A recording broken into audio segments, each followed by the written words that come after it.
are McGraw-Hill authors Roger Schroeder and Susan Goldstein of the University of Minnesota, who will present Building Relevance into a case-based approach using relevant examples from their text. So I am going to, switch over to, sorry about that. Stop sharing. I'm going to give Susan the controls, change role, and there you go. And share your PowerPoint, Susan, and welcome to you both. Thanks, Harper. Okay, I think the slides are up. Okay, welcome to everybody. We're glad to have the session today. I want to start out with a few introductory comments. We're wondering why some people don't teach cases at all, or they only teach a few, and we got to thinking about it. It was, I don't have time to cover it in my course. What am I going to take out, and I'm going to be able to cover less? That would be one point. Another one is I never, as a teacher, I never had cases, so I'm not really familiar with that whole method of teaching. And there's also this thing about giving up control. You know, we're going to have a discussion, and I'm not going to be lecturing, and that's going to be a concern for some people. So let me come back to the learning question. Cases are an inductive form of learning rather than deductive. In this classical lecture method where you use deductive learning, the instructor starts out with a problem, makes some assumptions, maybe some theory, and then reaches a conclusion or solves the problem. And the students learn how to solve that problem. They do exercises, they do so and so, and they get tested on it, and that's how it works.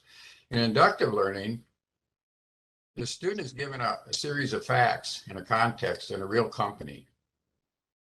They need to figure out what the problem is. It might be a different problem than it's been covered in class. It might be a variation. It might be several problems.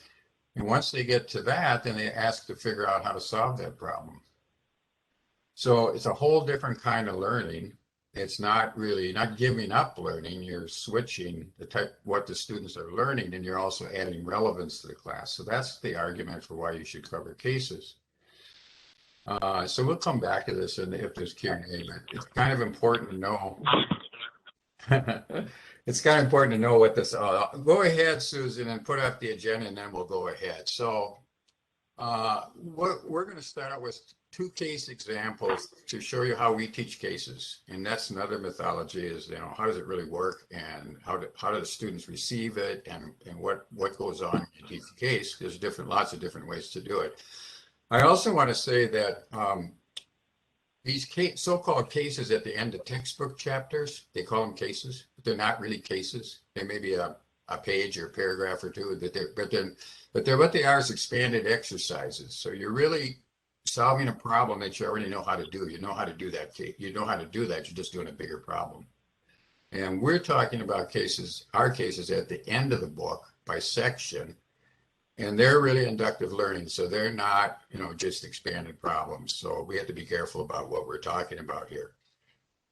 So we're going to do 2 of these more expansive cases, and then we'll have some questions and comments. So you can send them in at any time, and Harper's going to give her back control so she can handle that.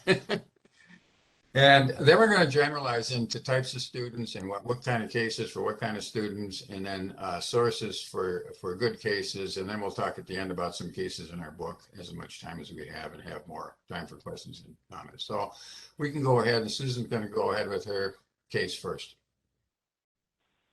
All right, thanks, Roger. I want to spend a few minutes talking about a case that I use in class, and just kind of how I think about using it based on what I want the students to get out of it. So this is a case on John Deere. John Deere has been outsourcing the design and production of this skid steer loader to another manufacturer, and they've made the decision to bring that in-house. So they need to design, they need to find suppliers, and they're starting up a new manufacturing plant that they'll do this in. So it's a two-page case, kind of just lays out the situation. I think it's a case that works well for a variety of students. I think for the more senior, experienced executive kind of students, you know, it's a very strategic case. So it really allows them to kind of explore strategically what John Deere is trying to accomplish. And then at the undergraduate level, I think it's a nice opportunity to think about the different types of suppliers and supply chain relationships that a company would like to have. So that information really isn't in the case, but the case sets up the foundation for kind of exploring those different types of issues. So I used the case recently in the core course for a Master's in Supply Chain Management program here at the Carlson School. And so these master's students have a pretty wide variety of experience. Some of them have a lot of supply chain experience. One of my students in class is even a John Deere supplier, so that's nice to have. But other students are coming from very different industries. This was the first case study discussion that we had. So again, it's a nice one because it's very open-ended. It's really conversational. And I think that's a nice way to start with discussions early in the course. And so what I laid out for my students, there actually are some questions at the end of the case to kind of guide instructors and students in their discussion, but I asked a different set of questions. I just put 3 words up on the board for my students: why, who, and how. And then we kind of filled those in. You know, again, some of it based on their experience and kind of thinking about the scenario that's laid out here. So in terms of why, you know, why involve suppliers in the kind of the design phase of the new product? So it gave us a nice opportunity to talk about how manufacturing interfaces with the kind of the engineering design process. So that was very useful. In terms of who, kind of helping the students to think strategically about who would you want really early at the table. And so, again, gave students an opportunity to share some of their experience of either being part of that early process or in sort of a failed kind of supplier relationship where a firm designed something and then came to them later, and then sort of, you know, taking all that time to work through the rough transition into production. And then the third question, which was probably the most interesting in our discussion around how, we had a lot of conversation about cross-functional teams. You know, what does that mean to include external suppliers into that cross-functional approach, why they need to be there, not only thinking about component design, but cost issues and so forth. And one issue that came up again and again was this issue around, can you trust your suppliers? So we really spent some time then with a kind of a sidebar conversation of what does trust mean in a supply chain relationship? So again, the information didn't really come out of the case, but it sort of prompted this discussion. What does it mean to design trust, to develop trust with your supply chain partners? So again, it was kind of a nice conversational case that worked really well, and I think it would work well with a variety of different students at different points in their development. Let me turn it over to Roger then for our second example. Okay, this is a case about inventory control, and it presents a situation in which the owner of this company is trying to implement a new inventory control system.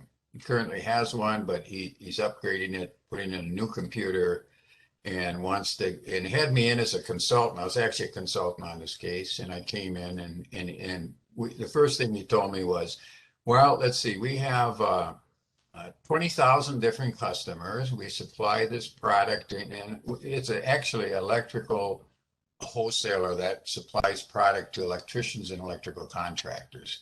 So it has 200 different suppliers, 20,000 different customers.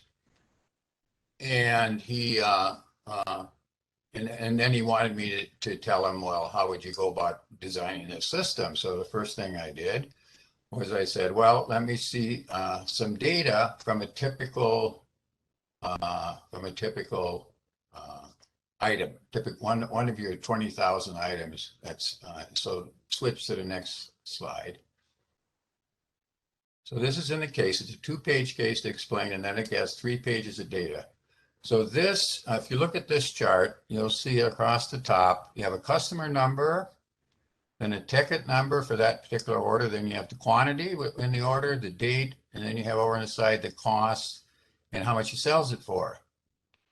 So if you look down the column, you notice immediately, oh, there's a lot of 1s and 2s and 6s and 7s and numbers like that, but in a 20, but then there's a 60 and there's a 65, and oh, down toward the bottom, there's another 65. Oh, guess what? The 65 is the same customer number due to whatever it is. I can't quite read it on the slide. That's the same customer. So you go to, and this is about a 2-month period for this item of what the orders were from this particular branch. He's got 4 branches. So then the next slide has the same kind of pattern. Got another 65 in it, and then I think at the end there was 100 from that customer. So go back, Susan, to the questions. So what the case is leading them through now is, since you have the data, review the data, any patterns. Most of them will see the pattern I saw. Plot the frequency distribution and draw conclusions. Well, they plot a nice frequency distribution with about 10 categories. They use too many or too few. They may not see this, but what you'll see is you'll see kind of a normal distribution down from the 1 to 20, orders. There's a variety there. But then you see this second hump out there at 60. So you have what we call a bimodal distribution, 2 different modes in it, 2 different parts. There's actually 2 distributions in there, not just 1. So the formulas don't work. They don't work for bimodal. The ones you learn in the chapter, by the way, this comes after you've learned the normal stuff in the inventory chapter about reorder points and this and that and service levels and all the stuff we normally teach. So this is an expansion really of their knowledge to say, you really ought to plot data before you start telling people what kind of ordering rules to put in. You got to plot the data and see what the data looks like. Okay, so the conclusion would be, you really need 2 separate systems here. You need your salespeople to call up the guy that's ordering 65 and saying, oh, we're going to treat you as a special customer. We want to make sure that when you order 65, we have it on hand. And so we'll have that. And is that going to be enough? Do you want us to have 100? Well, how many are you going to need? What's your biggest order going to be? We'll have that. And then when you order it, we'll order another batch like that. So you never run out. Okay. And you'll be put to the side, and you're a special, and a few other special customers. The rest of the people will just order out of the general inventory, because what would happen if you didn't do that, of course, you'd run out and nobody else would get inventory. So you need to treat it as two different types of control. All right. And that's a big learning. That is an inductive learning that you did not have in the chapter. And now the students say, oh my goodness, I guess that's right. We probably had to do it this way. And then they'll probably know to use a P system, because they have to, we talk about that in the chapter. You have to consolidate orders from the same supplier in the same truck, right? He's not going to come in every day with a different, number of items back for you. He's going to want to bring him in on some kind of a schedule. So that's a periodic review rather than a continuous review system. And then you can talk about the formulas. And then we asked them to design an inventory control system, not just these. So an inventory control system, which isn't covered too much in most textbooks, is more about exception reporting, what happens in stockouts and things like that you got to know to manage the inventory, that when the rules don't work, if there's something that's going wrong and you as a human need to get control of a system that's probably putting in pretty much automatic orders. Okay, so you need to monitor, a way to monitor the system that's running.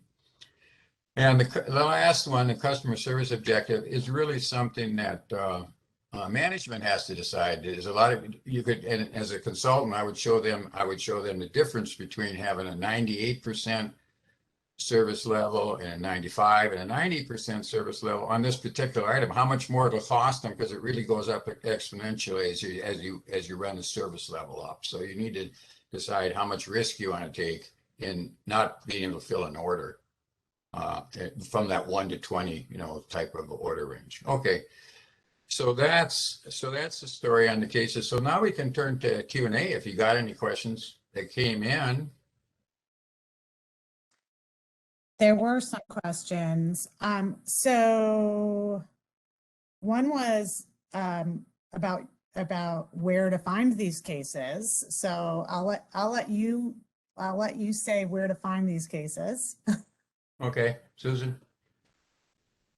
Well, so the specific cases that we're talking about are in our textbook. And so they're basically, I guess, under McGraw-Hill's copyright. In a few slides, Roger's going to talk about some of the other sources that are available, some good sources and some free sources for finding cases. So I think that might be helpful to some of the instructors. But these two cases in particular were from our textbook.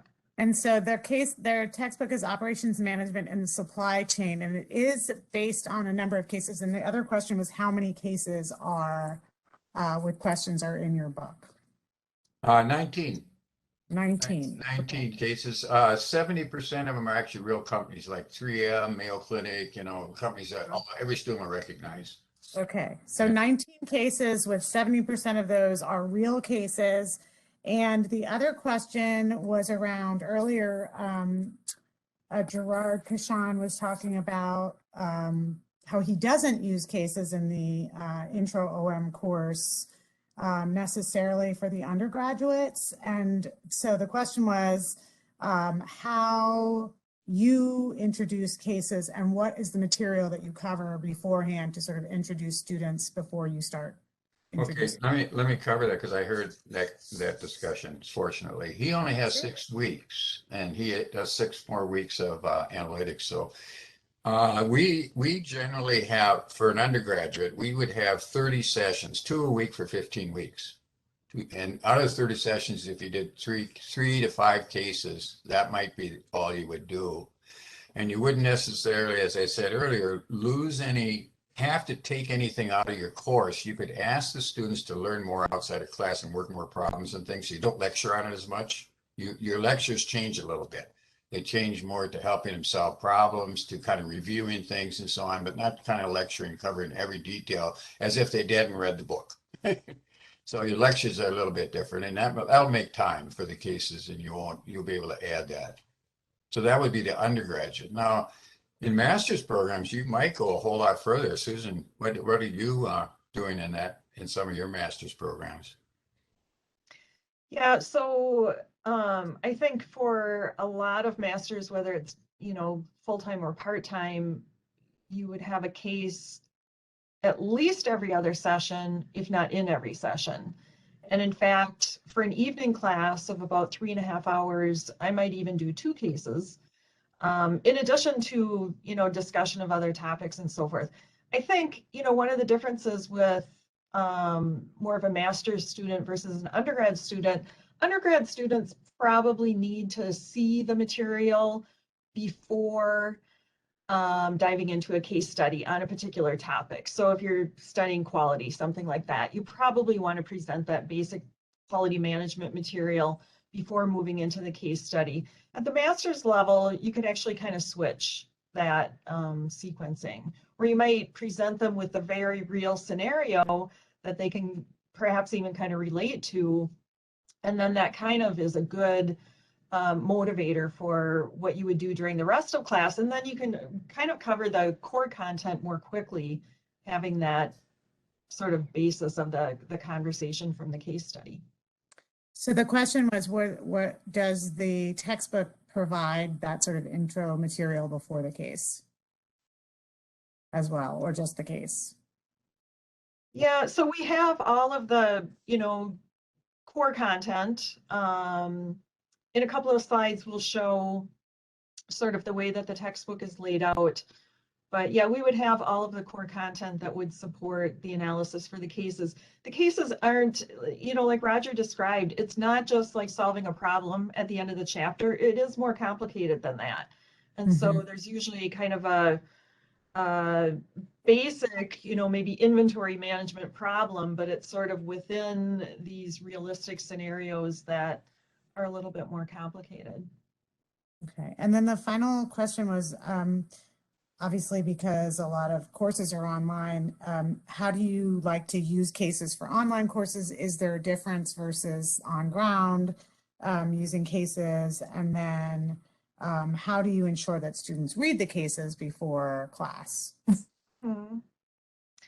Yeah, so like many of you, teaching primarily online over the past year, I would say pretty much the same cases that I would use in a live classroom, but I do treat it a little bit differently.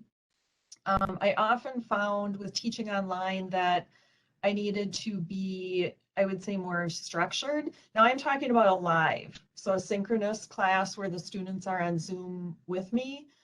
And so it's a little bit harder to have kind of free flowing conversation, and it's a little bit harder to maybe even have different viewpoints presented.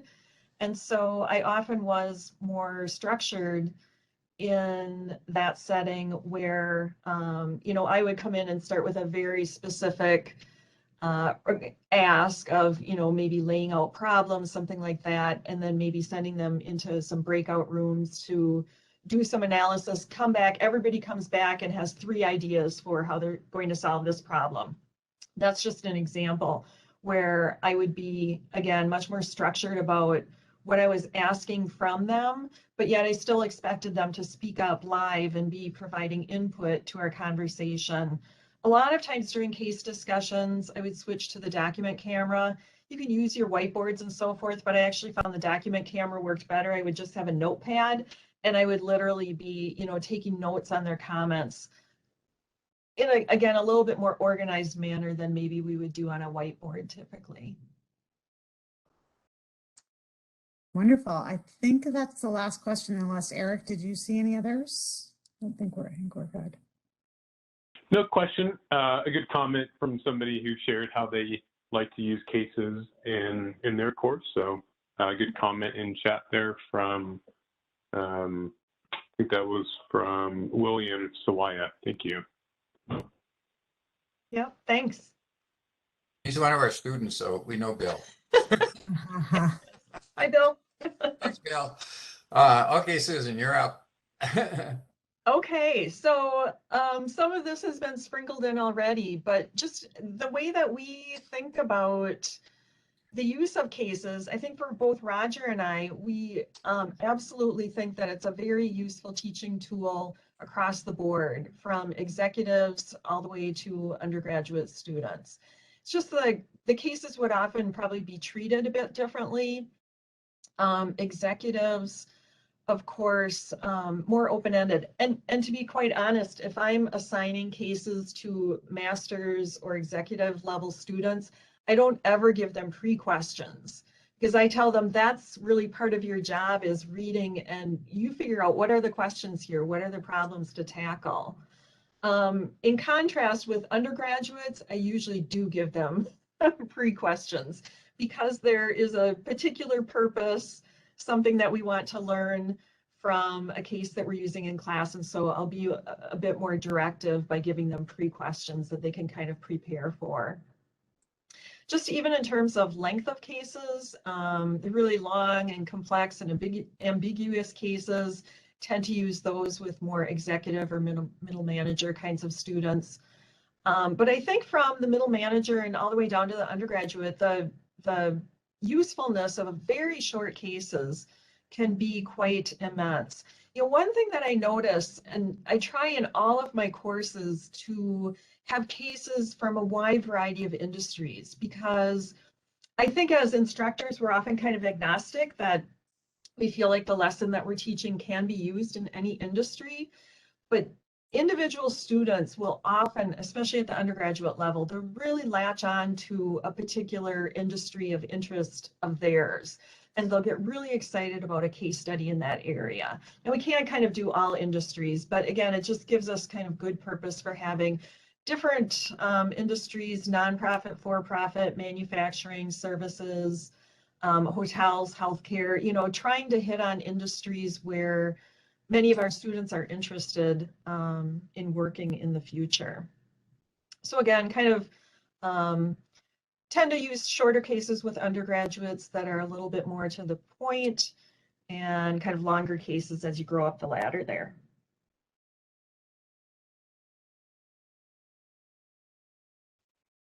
Okay, case sources. I just make one more comment about cases.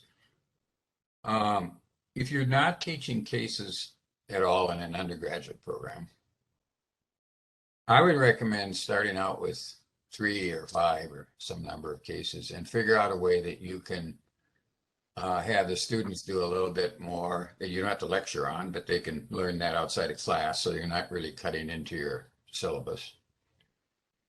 And the students are going to love it. They're going to love the realism. They're going to love the, you know, interaction. It'll be a little bit hard to get them to do discussions, you know.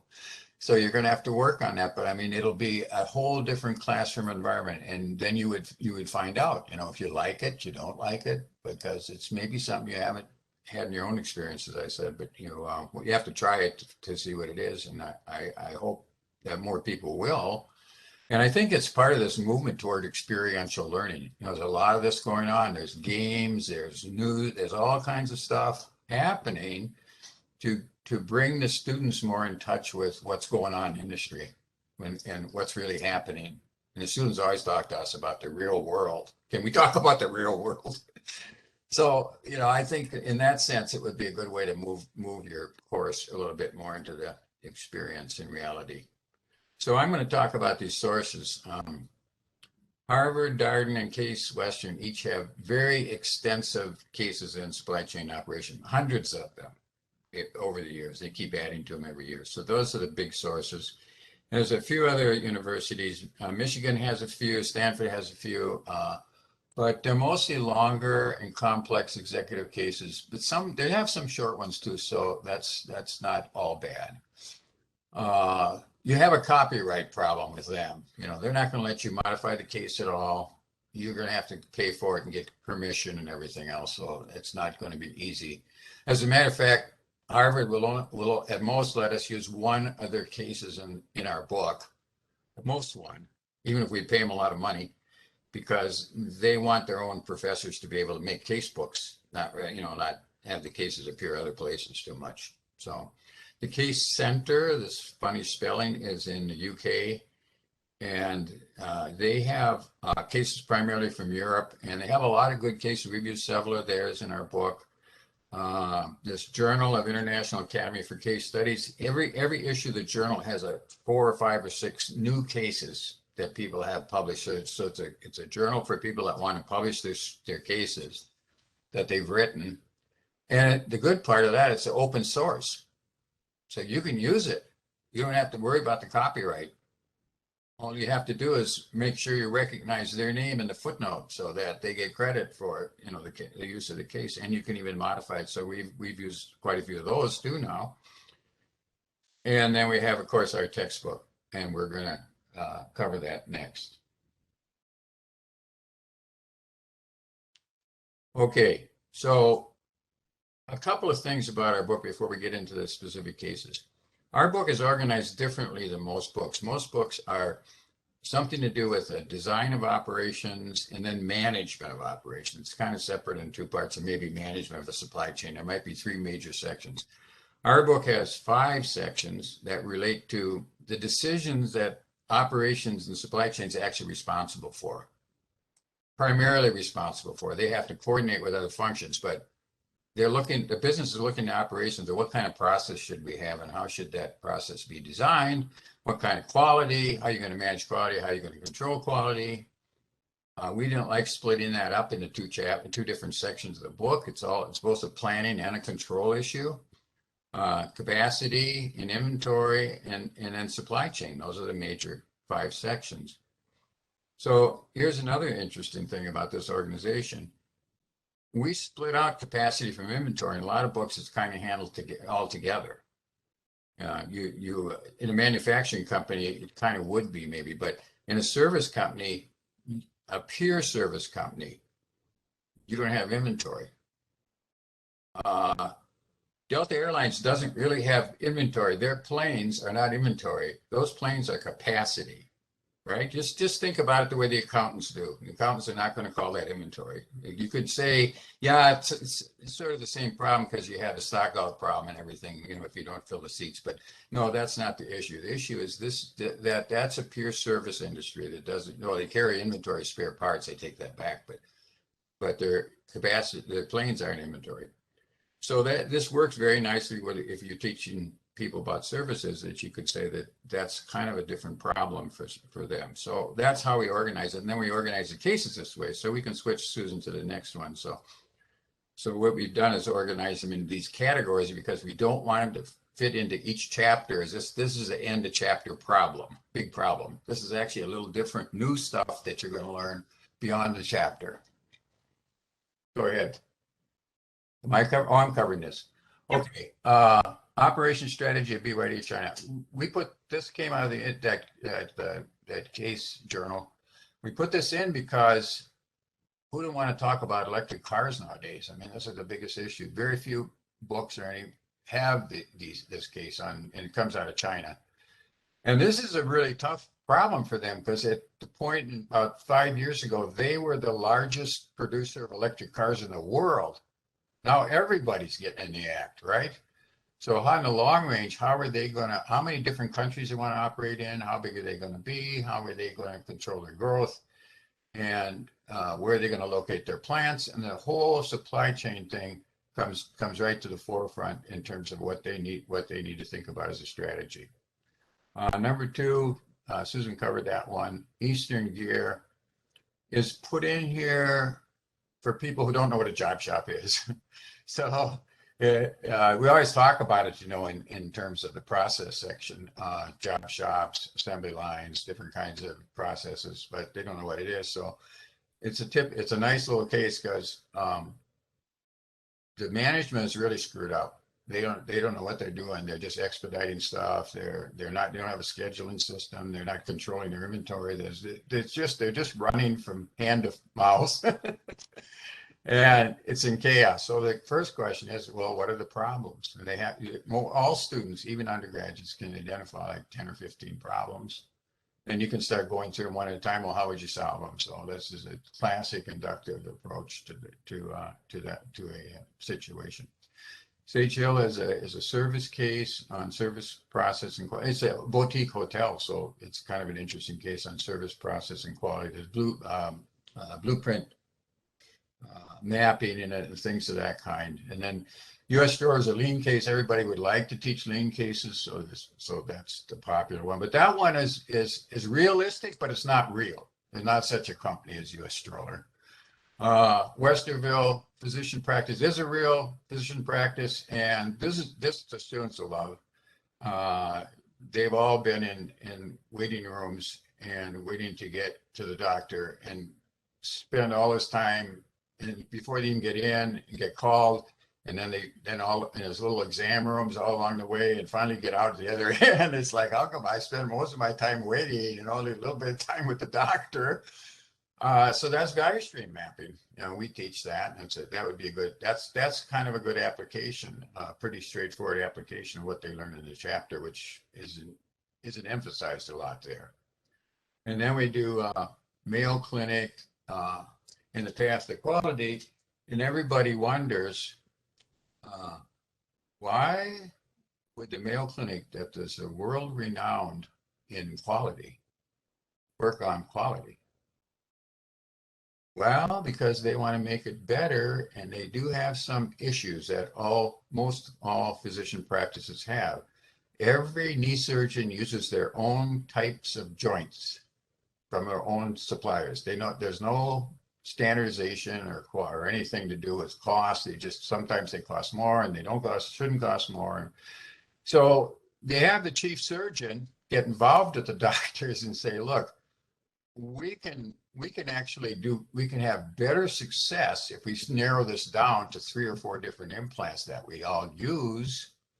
You still have a choice, but you'll be more experienced because you use it more times. So they sort of make this whole argument, the chief surgeon with the surgeons, on why we should have more standardization. It turns out to save a lot of money for the company and actually has better patient results. So that's a quality improvement. And another one is hospital-acquired infections. My God, people are dying to go to the hospital and get something infected that they didn't come there with.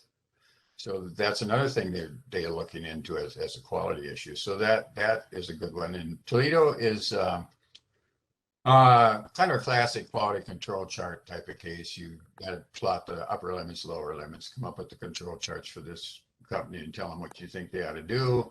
And then this one at 3M is a real classic because 3M is known for Six Sigma, and it tells the whole journey going from the beginning, how they implemented it, how they gradually merged Lean into a Six Sigma, and how it all developed to the end. And that's one of our longer cases. It's probably in the textbook. It's probably 5 pages long. I mean, if you if you typed it out in 8.5 by 11, it'd probably be 10, but the textbooks are kind of compact, but it's a pretty long case. Okay, Susan. I will talk about the last 3 sections and just kind of highlight a few cases here from the capacity and scheduling section. Best Homes is a construction case, so that's a good forecasting case. The Polaris case I've used quite a bit, specifically with undergraduates. Polaris is trying to choose a global plant location. They have 3 different options that they're considering. 1 is in the US and 2 are overseas. So very interesting case with a lot of data. So you can actually, kind of go through and look at the cost and the transportation costs and all of those factors. But there's also a lot of information there about qualitative factors that the company is very concerned about. So they want to include that in their decision-making process. So that's a very fun case to look at. Under the inventory, Roger talked about one of those, and I'll just mention the Toys Plus case that I've used many times. So it's kind of fun because it's a company that makes toys. So that's a fun starting point. And you've got bill of materials for the parts, and the students will calculate the EOQs. And I actually have my students practice some of the additional EOQ versions that are offered in the appendix on the inventory chapter. So it's kind of nice to be able to sort of look at the actual real situation at Toys Plus and kind of consider which of the EOQ models is probably most appropriate there. And then you can go through creating a master schedule, and they can do parts explosion and so forth for the MRP schedule. So under the supply chain, a couple of really nice options. So Roger actually wrote this first Amazon case. So it's completely up to date, just about how Amazon, just absolutely revolutionized supply chain management. So it's very current, looking at how they operate and compete against Walmart.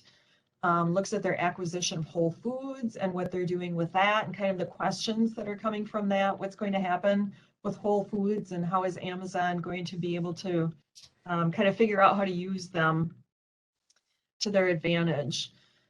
Ultimus is an interesting sourcing case, kind of trying to evaluate suppliers. There's also kind of an ethical sourcing question in there, which students are very sort of keen on talking about those issues. And then Murphy Warehouse is more on the environmental sustainability side.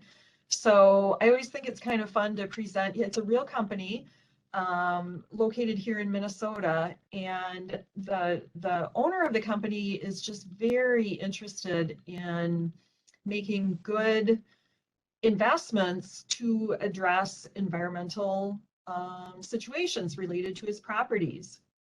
So there's data there, and the students can work through kind of calculating how long will it take to pay back on these various investments, and then also kind of understanding the philosophy of the owner. So trying to kind of guess how he would think about his decisions. Excuse me.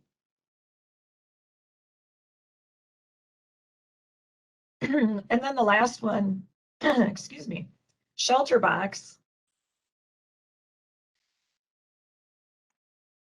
It's a good opportunity to look at a nonprofit organization, but look at their supply chain. This is a humanitarian organization that provides disaster relief around the world.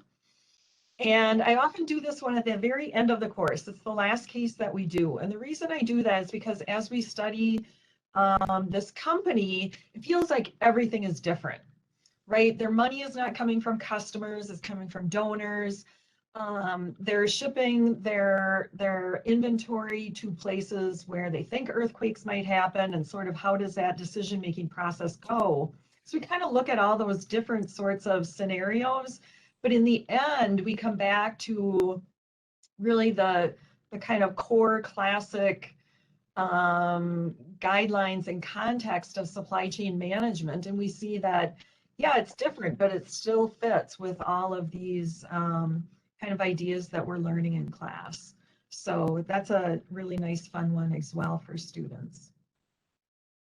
And with that, I think Roger and I will wrap up our joy of teaching with cases and welcome any questions from the audience. Wonderful. Thank you, Susan and Roger. So one question was, have you guys ever used cases from the Reshoring Institute? No. And thanks for the tip. We'll take a look. Yeah. Perfect. Yeah, on their website, I would be interested. I will check out their cases. Reshoring Institute. Yeah, we're interested in that concept too. Okay. What is the process to access cases if using a different McGraw-Hill text? Can they be added into the Connect online assignments easily? And I'm going to let Eric take that one because he and I were having sort of a back and forth seeing this message. So I'm going to tell him about Create. Yeah, I'll be real brief with this. Obviously, we learned that Roger and Sharon have, or Susan, sorry, have identified some great text or cases in their own book, right? But if you're using a different book, or maybe you want to add in different cases to any other McGraw-Hill product, talk to your sales rep, because we have a site called McGraw-Hill Create that has, I'm looking at this now, we have 264 Thunderbird cases and thousands of Harvard cases. I think it's about 600 just from the last 2 years, so 2020, 2021 cases. And there's certainly some of those cases wouldn't apply to this discipline, but there's keyword search. So you can bundle that with any McGraw-Hill textbook. It could be all together. It could be a separate case book. A lot of different ways you could do that. And if you're specifically asking about Connect and how to assign it in Connect, your local rep would show you some workarounds to assign some content that may be agnostic, that transcends all of our operations management courses, and you could pull it in and assign it in Connect there too. So a couple of different ways to do it, via print books or ebooks or via Connect, all through Create. Excellent. And there was another question just about, does your book, Susan and Roger's book, have Connect? And yes, it does. For the most part, most of our operations management and supply chain management titles do have Connect as a version of the book, which includes the ebook and a smart book, and that practice operations product that you saw earlier. So all of that is inclusive. So it's a really, really great value. And yes, in short, the book does have Connect. Or let me add one thing. We have instructor guidelines for teaching the case. It's not really an answer key, but it's like, it's like an instructor manual thing. It's a guideline for each of the cases. How to manage the flow and how to teach and sometimes what's the typical answers? What can you expect the students to come up with and that kind of thing? Roger, that was one of the questions I got as well. Exactly that. So, do you have, for example, do you have maybe suggested pre-questions? I know, Susan, you said sometimes you ask those, sometimes you don't, depending on the class level, but do you provide those with your cases? So the questions are right in the book, right at the end of the case. The ones that are showing you, but then, yeah, they're right there. You don't have to assign those, but of course, that's what you could use. Makes sense. We are at time. Really quickly, one of the questions was, what about the grade criteria for cases? Do you have a rubric in place, maybe in the instructor's manual or some way that you grade cases? Susan, you want to comment on it? All right. Yeah, so we don't have anything like a grading rubric. I think most of our instructors, the way that they would grade cases is either based on classroom discussion, or if it's, too large of a class where everyone can't really be part of that, they would often have written assignments and even do those assignments in groups. Have students write answers to the questions at the end of the case, but to have them do those in groups for both the benefit of the students in the groups kind of sharing the learning with one another, coming up with a better product together, and also then easing the burden of the grading. Got it. I think that's a great answer. Okay, perfect. Well, thank you both for such a fantastic event, which was obviously very engaging with lots of questions. So really appreciate it, and we're excited. A lot of people have been asking about your book, so we'll make sure that they have access. And thank you so much for joining us today. Thank you. All Yeah, right.